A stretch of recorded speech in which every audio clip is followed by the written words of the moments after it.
latest updates, subscribe to our channel and press the bell icon.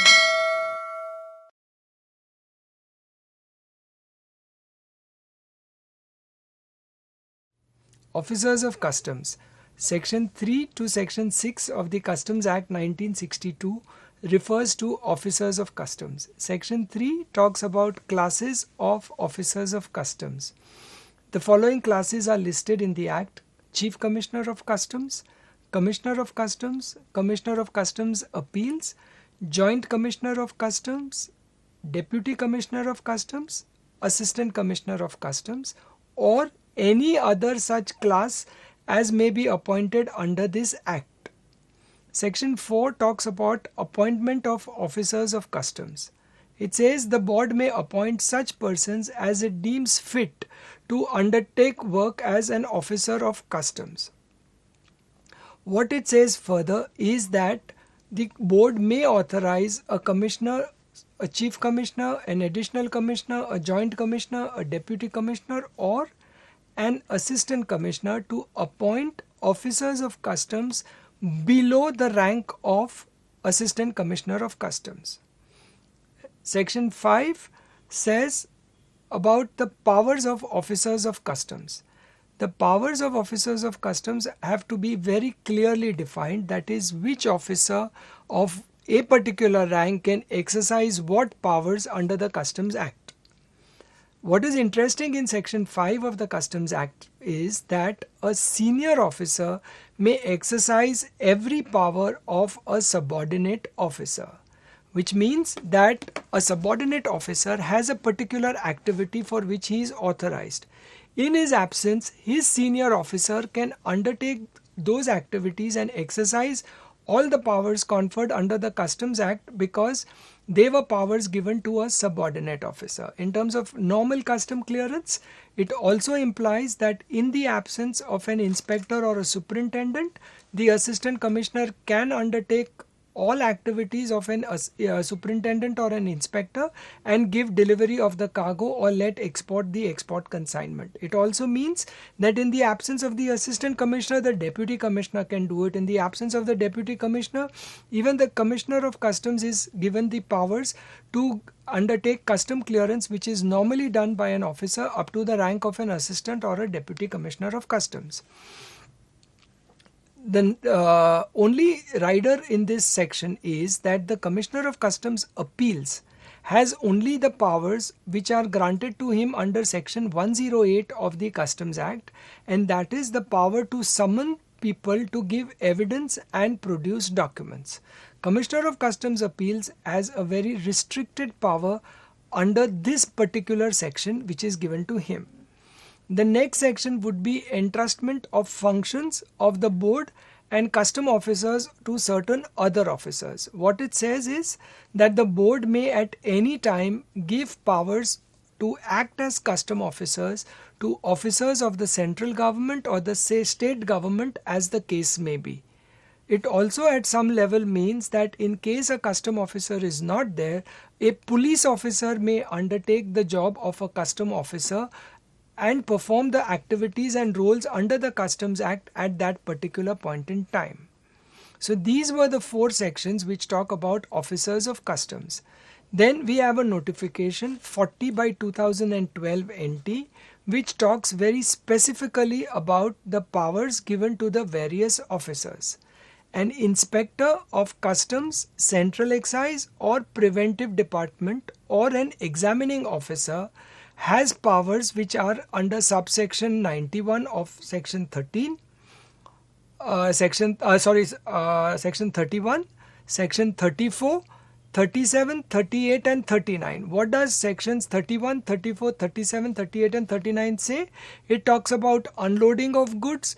It talks about not permitting unloading of goods. It talks about power to board a conveyance. It talks about staying on board the conveyance, those activities which are conducted by the inspector of customs or the other officers within his rank. The other powers given to an inspector fall under section 45, section 77, 94, 95, 100 and 103. That would be he can impose restrictions on movement of import goods. He can talk about asking the master of the vessel for information. He can ask people to undergo a X-ray test. Those are the sections which are given to an inspector of customs. The other sections for which he is empowered to work would be section 106, 106A, subsection 1 and 3 of section 110, and section 145. That would be a power to stop a conveyance, power to inspect, power to seize goods, documents and things, power to take samples, and the power to ask an owner to perform certain functions which he is obliged to perform.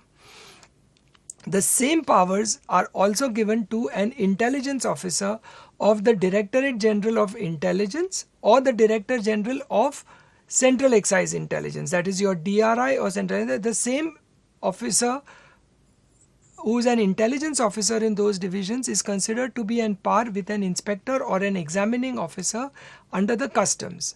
The next category would be the Superintendent of Customs. He has been given powers under section 13, 14, subsection 2, 3 and 6 of section 17, 19, 40, 41 and 45. That is duty on pilfered goods, valuation, assessment of duty, determination of duty where there are liable to different duties or there are more than one item, export of goods not to be loaded without they being passed by a proper officer, delivery of export manifest and restriction and condition and removal of goods.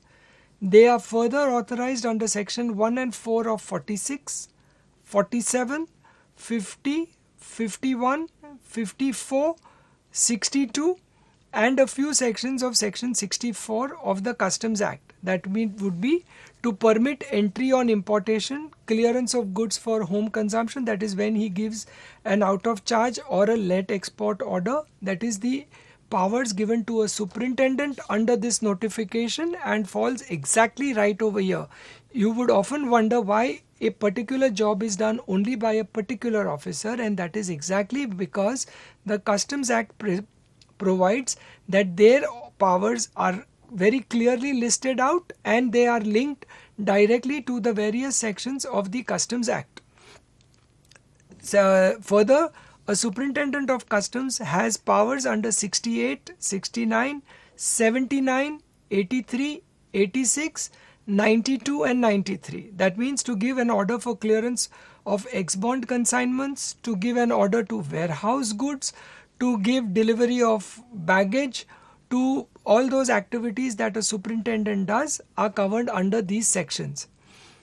A deputy or an assistant commissioner is empowered to act under section 5, subsection 5 of section 46, 18, 21, 22, 26A and 28. That is entry of goods on importation, provisional assessment, derelict goods, refund of import duty, recovery of duties not levied, section 28B, 28BA, 30, subsection 2 of section 31 and section 32.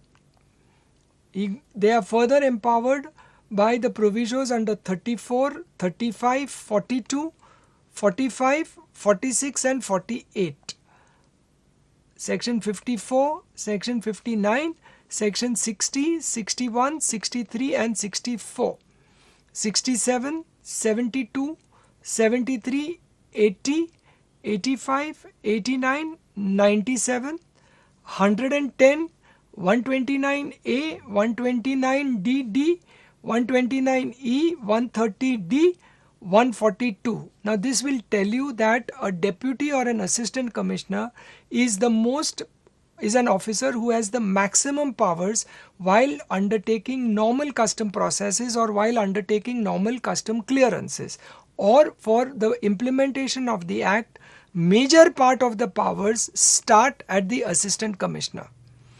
We also learned under section 5 that an officer above him can undertake all those processes.